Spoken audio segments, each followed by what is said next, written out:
I'd really like to welcome Nick Carter, who is the recruitment coordinator at Unity. I'm going to have a chat with Nick and also his colleague Corinne, who is a global recruiting program manager, is going to be in the chat function as well. So if you have any questions specifically for Unity, then Corinne's happy to answer any questions there, and also we can put some to Nick as well.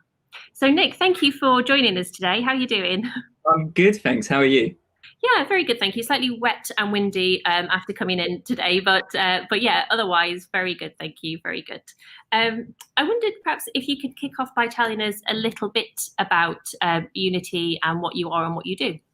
Absolutely, yeah. So Unity was actually founded in 2004, and it was founded by three friends, and they actually were making a game called Google, and they had very little success with the game itself, but actually found that the engine on which they built the game had some signs of promise, and they sort of put a bit more thought and resource into that. And a number of years later, we have the Unity engine, which is a platform to provide creators everywhere with the tools that they need to create amazing games and VR experiences, and also sort of different software sort of uses across different industries as well, from automotive to architecture and all those sorts of things. So yeah, Unity's got now a global headcount of just under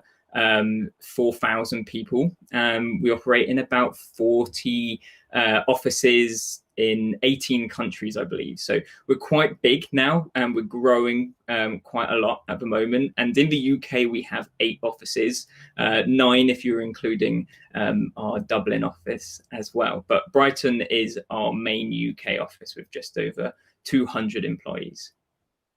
Brilliant. And I wondered, could you maybe tell us about the different sorts of roles that you have within Unity? So what goes into sort of the recruitment that you do there? What sort of roles are you looking for?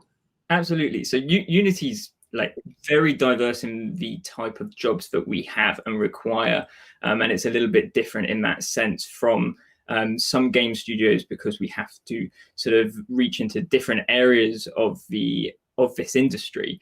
Specifically in Brighton, we're quite a customer facing office. So we have lots of sales positions, and that's ranging from our sales development representatives through to business development representatives as well, and solutions and engineers who are a bit more sort of trying to come up with solutions and solving problems for customers as well. And we have recruitment and HR in our Brighton office. And then we have a real wide range of customer support as well. And that varies from people who are on our front line of support on the Unity website, answering chat, and goes all the way through to our professional services team, who are sort of helping our enterprise level customers, trying to get the most out of Unity. And they're really skilled software developers who know Unity inside out as well. And a lot of those sort of guys and girls are based in our Brighton office. And we've also got QA and testing positions, so software engineering positions that are specifically focused on making sure that we're rolling out the best quality software that we can. And we actually also have an education and documentation team based in Brighton, so people who are making content to help people learn Unity, and also, again, with the documentation team, people who are sort of trying to enable creators to get the most out of the software and use it to the best of their ability. And so what would be sort of, do you think there's a difference between the sorts of skills that you look for as a platform provider than a studio who's maybe making the games would be looking for in those, I guess, particularly in those sort of tech roles? In terms of the main differences, I don't think there is a huge difference in terms of what we're looking for. Ultimately, I think people in the games industry are looking for people who are passionate about creating games or helping others to create. So I think there is a sort of similarity there. Working in a game engine or at Unity does have some advantages from the likes of we don't have crunch periods where we're sort of ramping up to release a game.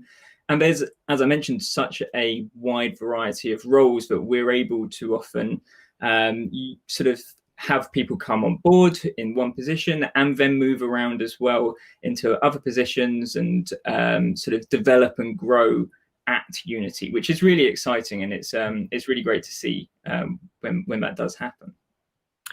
And I guess with those roles, maybe around like the project management or the business development type roles, do people need to have games industry background to move to Unity?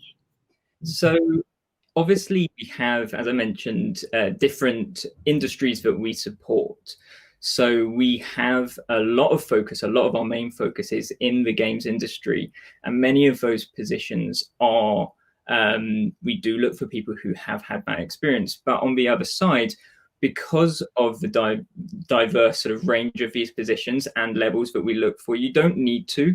And many of the things that we're really actually looking for is, how do we think someone's going to fit in with our culture? And do they bring the right sort of qualities in terms of, do they match with our values as a company?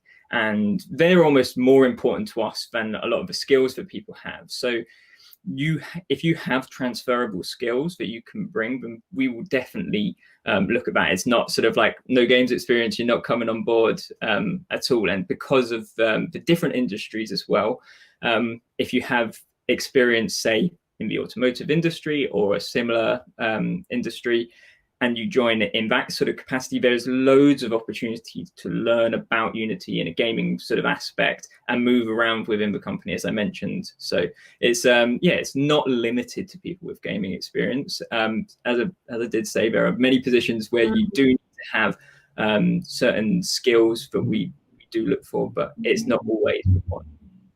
And I know that when we've been speaking with other game studios, everyone mentions the free training that Unity provides, the fact that you open up your platform. So is that sort of something that you would recommend people do, to maybe have a look at that? And could you tell us a little bit about what that platform is? Yeah, so Unity Learn is a platform to allow people to learn more about Unity. And earlier this year, we opened that up, as you mentioned. It was there were sort of aspects of it which were free, but a lot of it was paid for, and we actually opened it up at the start of the year.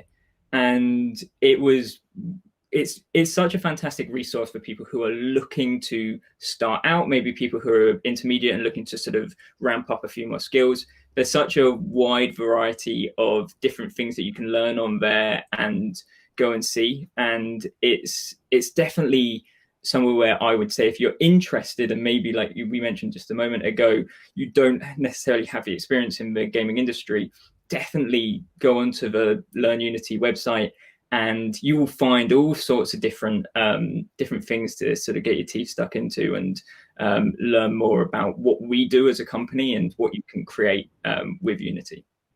Brilliant, thank you. And I was just picking up on what you were saying before about when you're recruiting, what you're really looking for are people that align with your values. Your culture. I mean, could you tell us a little bit about what those values are and how that sort of manifests itself, I suppose, in your culture? Of course, yes. So we have 4 key values. They are go bold, users first, best idea wins, and in it together. And they're sort of like our guiding stars as such.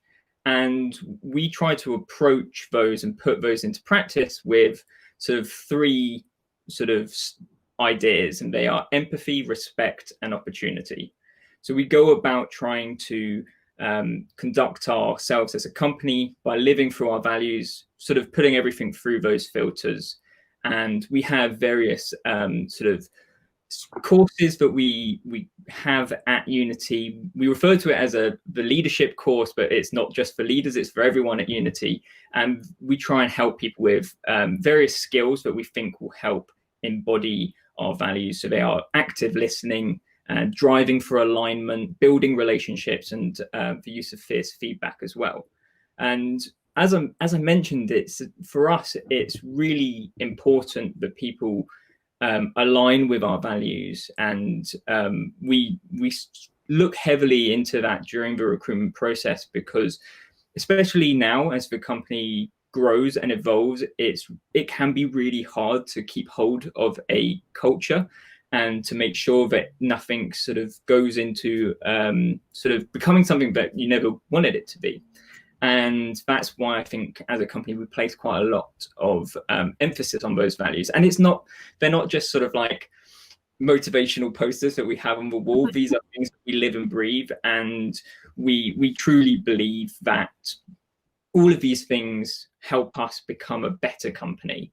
And we also live and breathe them. And I see examples of these happening every day, which is really nice to see. And they go really deep inside the company, and they're really deeply ingrained. And it's really nice to be able to work somewhere that actually does live by its mottos and really just grabs hold of them and runs with them. It's really cool.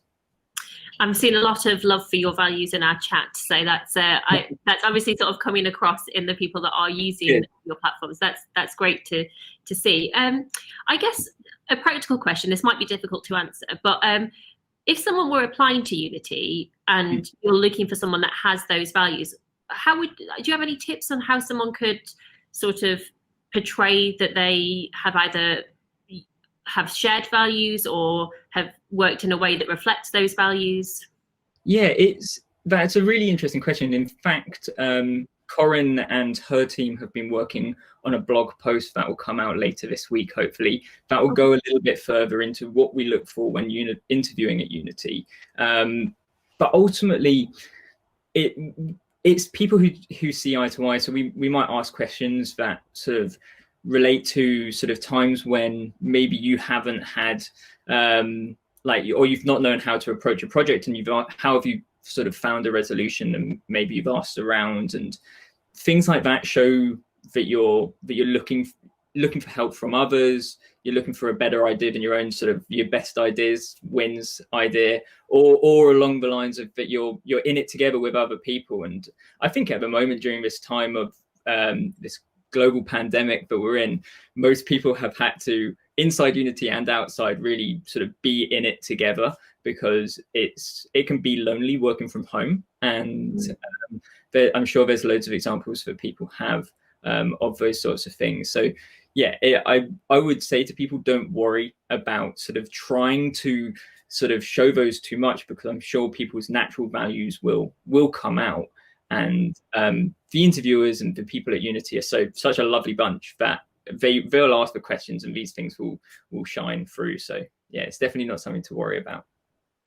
Thank you. And I know that it must be difficult at the moment with distributed teams and remote working. Sort of, how has that worked in terms of keeping that culture alive with remote teams and sort of? Yeah, it's been interesting, and it's been really interesting to see Unity's approach to it.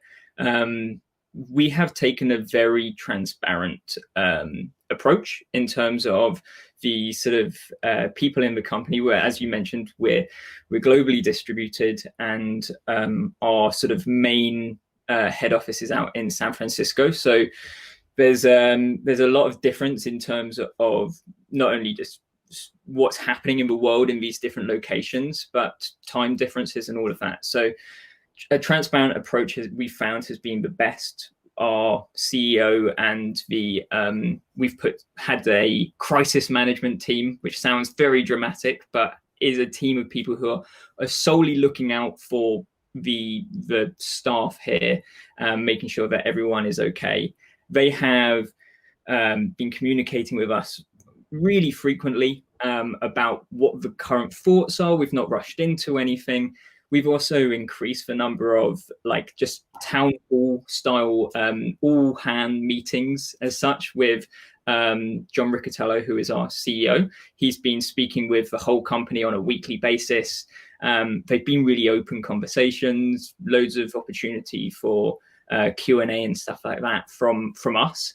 And we've also held our hands up and been like, we don't know what the answer is. We don't know what the best way to approach this is. 6 months ago, the outlook looked very different to what it does now.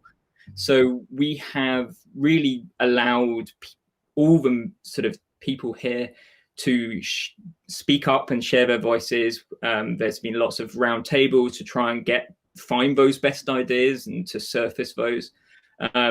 And yeah, it's been a time when I think everyone has supported each other. We have a fantastic workplace experience team as well, who look out for us. They're just here to make sure that we're all okay. And we have a fantastic team in the UK and especially in Brighton who look after us and make sure that we are all okay and keep us our spirits high and all of that. So it's been great. It's certainly been challenging and been different for many people. I never envisaged sort of being sat at home and working for this length of time, but I think the company's really helped support everyone do that. So yeah. Brilliant. I know that we've spoken a lot over the past 6 months, and I can say that there hasn't been one time you haven't come onto the call with a big smile on your face. So I think something's going well. So thank you so much. I've seen there's been lots of questions that Corin's been sort of doing a fantastic job answering. So we're almost up on time now, so I'll sort of leave it there. But if there is anything, hopefully there might be a bit of time towards the end where we can ask a few more questions. So a huge thank you to Nick and Corin for joining us from Unity.